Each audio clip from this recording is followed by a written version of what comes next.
नमस्कार सभी को। मेरा नाम है दीपांगना सिंघी और BRICS CCI young leaders talk में आपका बहुत बहुत स्वागत है। हमारा आज का विषय है करियर इन ब्यूरोक्रेसी और हमारे साथ एक बहुत ही जानी मानी हस्ती और स्पेशल गेस्ट मिस टीना डाबी जो कि एक आईएएस है, हमारे साथ जुड़ी हुई हैं। Very warm welcome ma'am. A small introduction before she joins.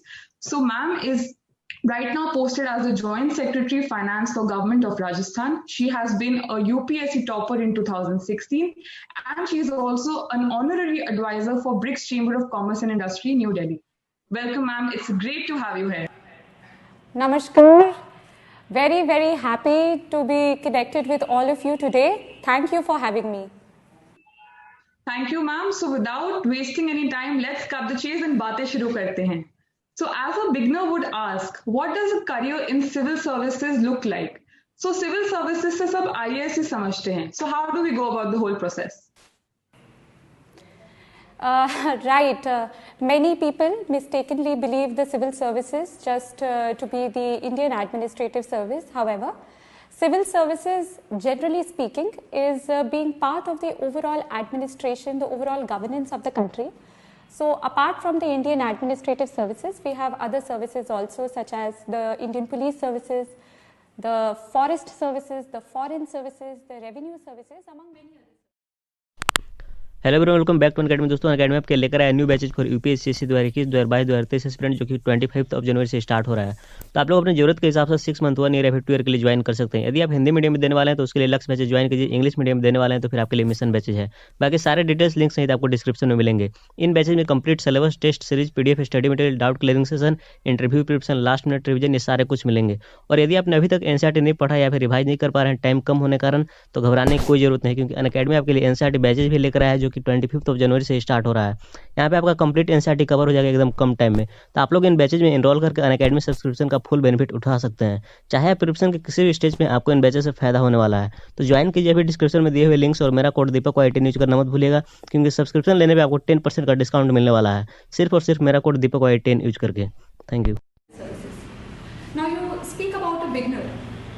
तो अगर हम एक बिगनर की बात करें जो बस ये जानता है कि मुझे यूपीएससी एग्ज़ाम करना है, मुझे सिविल सर्वेंट बनना है, तो of course the very first baby step would be कि आप यूपीएससी की वेबसाइट पे जाएं, देखें कि एग्ज़ाम जो कंडक्ट हो रही है वो कब कंडक्ट हो रही है, which is the next date of application, syllabus क्या है। उस वेबसाइट पे even previous year question paper available हैं, तो एग्ज़ाम में किस टाइप के क्वेश्चन पूछे जाते हैं। तो एक बहुत ही बेसिक फील लेने के लिए आई थिंक एन एस्पिरेंट का सबसे फर्स्ट बेबी स्टेप होगा कि एक यूपीएससी वेबसाइट पे जाके हर चीज़ चेकआउट करे कि अच्छा है क्या एग्जैक्टली। और काफ़ी लोग बात तो करते हैं कि हमें यूपीएससी एग्ज़ाम देना है, बट मैंने बहुत एस्पिरेंट्स को देखा है कि वो इवन सिलेबस बहुत बारीकी से नहीं पढ़ते। So one must carefully go through in a very detailed fashion the syllabus of the UPSC examination. So that is the first thing I would recommend for a beginner. Thank you so much ma'am. So UPSC का आखिर structure क्या है? Right.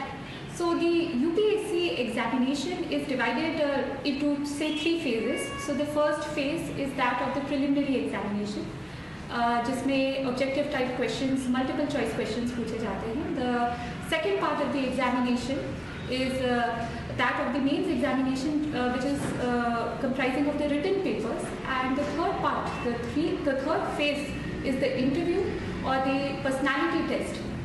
तो ये 3 phases हमारी UPSC examination के examination बनाते हैं। Thank you ma'am. अब हमारे साथ देश भर से बहुत सारे यूपीएससी एस्पिरेंट्स जुड़े हुए हैं और वो ये जानना चाहते हैं कि इन जो 3 स्टेजेस आपने अभी मेंशन की, इससे क्रैक करने की एक प्रिसाइज स्ट्रैटेजी अगर कोई है तो आप शेयर करना चाहेंगे?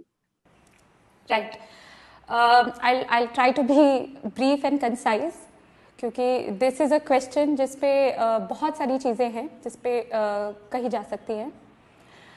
आपने बात करी कि बहुत सारे यूपीएससी एस्पिरेंट्स हमारे साथ जुड़े हैं, and I am trying to speak both in Hindi and English so that we cater to both the audiences out there listening to us today.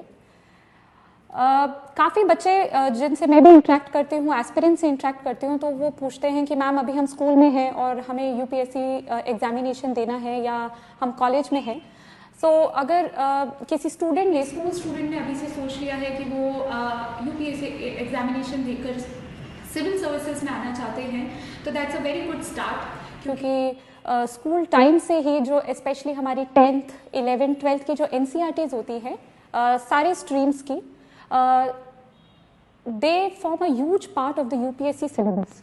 तो अगर आप एक स्कूल स्टूडेंट हैं अभी जो as a career civil service को target कर रहे हैं, तो प्लीज़ अपनी स्कूल की पढ़ाई जो कि स्पेसिफिकली NCERTs हैं उस पर बहुत ज़्यादा ध्यान दीजिए, क्योंकि ये काफ़ी बड़ा चंक है ओवरऑल UPSC सिलेबस का। कोई कॉलेज में है तो अभी से आप अपने ग्रेजुएशन सब्जेक्ट को अपने ऑप्शनल सब्जेक्ट की तरह देख सकते हैं और अभी से एक ऑप्शनल सब्जेक्ट की तरह उसकी तैयारी कर सकते हैं। तो अपार्ट फ्रॉम आप NCERTs पढ़ लें स्कूल के, या ऑप्शनल अपने ग्रेजुएशन सब्जेक्ट को एज एन ऑप्शनल सब्जेक्ट की प्लानिंग कर लें, so that will overall help you for the examination जब भी आप उसे देना चाहें।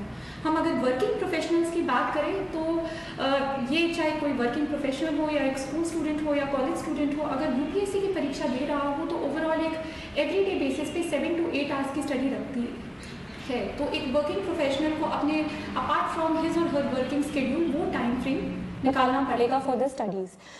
अब हम अगर स्पेसिफिकली बात करें तो प्रिस्क्राइब्ड बुक लिस्ट, सो कौन कौन सी किताबें पढ़ी जाती हैं UPSC एग्जामिनेशन के लिए, इसको मैं और अन्य बहुत सारे IAS officers, IPS officers, civil servants जो सिलेक्ट हो चुके हैं, उन्होंने एक एक्सटेंसिव लिस्ट ऑलरेडी दी हुई है जो आप इंटरनेट पे सर्च करें तो मिलेगी, तो मैं उस पर बात नहीं करना चाहूँगी। मैं बात करना चाहूँगी कि जब आपके पास वो प्रिस्क्राइब्ड बुक लिस्ट हो तब आपकी स्ट्रैटेजी क्या रहे।